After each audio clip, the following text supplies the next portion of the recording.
ఇప్పుడు మీరు చెప్పండి నా స్థానంలో మీరుంటే ఎలా ఫేస్ చేస్తారండి ఈ సిట్యుయేషన్‌ని? అంటే మీ ఫ్రెండ్స్ గురించి ఏ మీరు మీ ఫ్రెండ్స్ కోసం మిమ్మల్ని వీడియోలు చేయమని ఇప్పుడు వీళ్ళంతా నా ఫ్రెండ్సేనండి.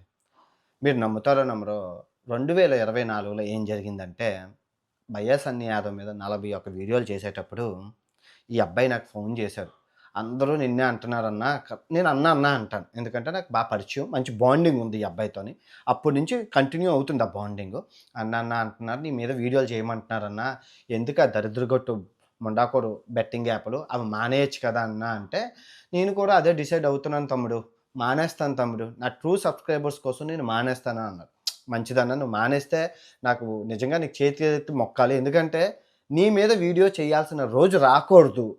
అది ఆ రోజు ఇప్పుడు ఈ వీడియో చేస్తున్నాను గానీ, మనస్ఫూర్తిగా చేయట్లేదు. ఇది చేయకూడదని అనుకున్నాను. ఈ రోజు రాకూడదని అనుకున్నాను. వచ్చేసిందే. నిజంగా మీరు చెప్పండి. అన్న మీకే క్రాంతి అన్న నీకే చెప్తున్నాను. వయసులో పెద్దవాడివి. లాస్ట్ ఇయర్ నీకు చిలక్కి చెప్పినట్లు చెప్పాను. స్వామి ఇంక ఈ బెట్టింగ్ యాప్‌ల జోలికి పోకు. వద్దు అంటే, ఈ చెవితో విని, ఈ నోటితో వీడియో చేసి యూట్యూబ్‌లో అప్‌లోడ్ చేసావు. నీ సబ్‌స్క్రైబర్స్ అందరూ చప్పట్లు కొట్టారు. సూపర్ అని ఎంతోమంది. ఆ వీడియోని 40 రోజులు ఆపేసి మళ్ళీ స్టార్ట్ చేసేసారు.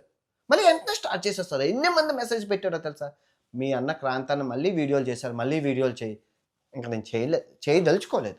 ఆ కర్మ అనేది ఉంటే కర్మే చూసుకుంటదని చెప్పి నేను ఆ రోజు ఎన్నో మంది సబ్‌స్క్రైబర్స్, ఎన్నో మంది యూట్యూబర్‌లు కూడా మెసేజ్ పెట్టారు. చూడు క్రాంతి మళ్ళీ బెట్టింగ్ యాప్‌లు చేస్తున్నాడని.